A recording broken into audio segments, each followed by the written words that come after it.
कि गत 10 वर्ष में जिसको जो रास्ता सूझा उस प्रकार से संसद में सबने अपना अपना कार्य किया।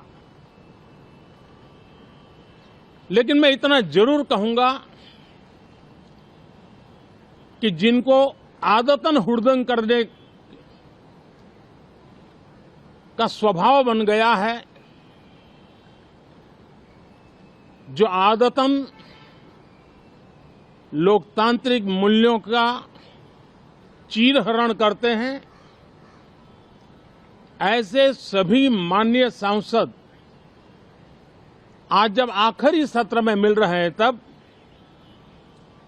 जरूर आत्मनिरीक्षण करेंगे कि 10 साल में उन्होंने जो किया। अपने संसदीय क्षेत्र में भी 100 लोगों को पूछ ले, किसी को याद नहीं होगा, किसी को नाम भी पता नहीं होगा जिन्होंने इतना हुड़दंग हो हल्ला किया होगा। लेकिन विरोध का स्वर तीखा क्यों ना हो, आलोचना तीखी से तीखी क्यों ना हो, लेकिन जिसने सदन में उत्तम विचारों से सदन को लाभान्वित किया होगा, उनको बहुत बड़ा वर्ग आज भी याद करता होगा। आने वाले दिनों में भी जब सदन की चर्चाएं कोई देखेगा तो उनका एक एक शब्द इतिहास की तवारीख बन करके उजागर होगा। और इसलिए जिन्होंने भले विरोध का किया होगा लेकिन बुद्धि प्रतिभा का दर्शन कराया होगा, देश के सामान्य मानवी के हितों का कंसर्न दिखाया होगा, हमारे खिलाफ तीखे से तीखी प्रतिक्रिया की होगी, उसके बावजूद भी मैं अवश्य मानता हूं कि देश का एक बहुत बड़ा वर्ग,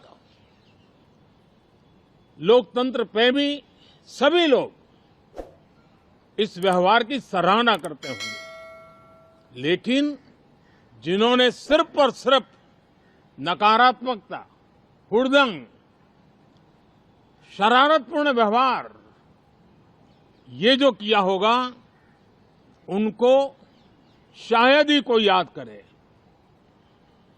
लेकिन अब ये बजट सत्र अवसर है, पश्चाताप का भी अवसर है, कुछ अच्छे फुटप्रिंट छोड़ने का भी अवसर है। तो मैं ऐसे सभी माननीय सांसदों से आग्रह करूंगा कि आप इस अवसर को जाने मत दीजिए, उत्तम से उत्तम परफॉर्म कीजिए, देश हित में उत्तम से उत्तम अपने विचारों का लाभ सदन को दें और देश को भी उत्साह और उमंग से भर दें। मुझे इस नए संसद भवन में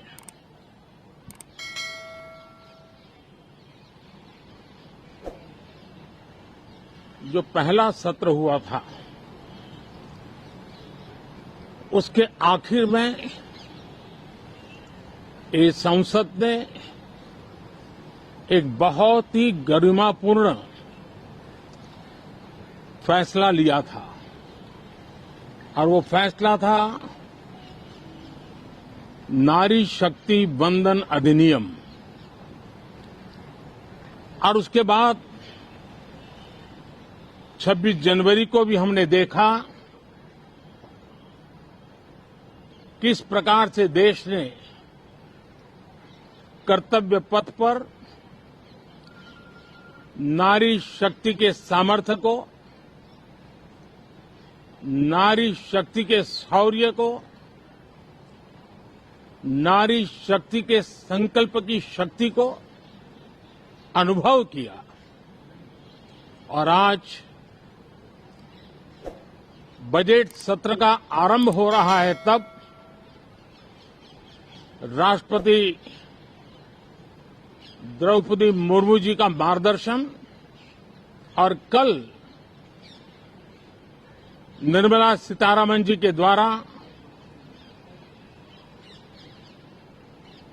इंटरिम बजट एक प्रकार से ये नारी शक्ति के साक्षात्कार का पर्व है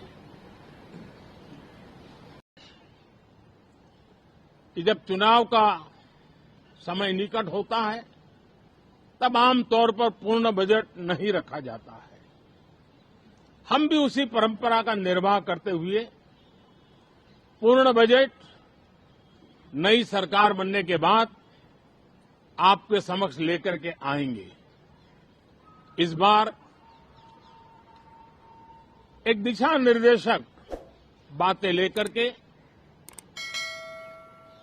देश की वित्त मंत्री निर्मला जी हम सबके सामने कल अपना बजट पेश करने वाली है। साथियों, मुझे विश्वास है कि देश नित्य प्रगति की नई नई ऊंचाइयों को पार करता हुआ आगे बढ़ रहा है। सर्वस्पर्शी विकास हो रहा है, सर्वांगीण विकास हो रहा है, सर्वसमावेशक विकास हो रहा है। ये यात्रा जनता जनार्दन के आशीर्वाद से निरंतर बनी रहेगी। इसी विश्वास के साथ फिर आप सभी को मेरा राम राम।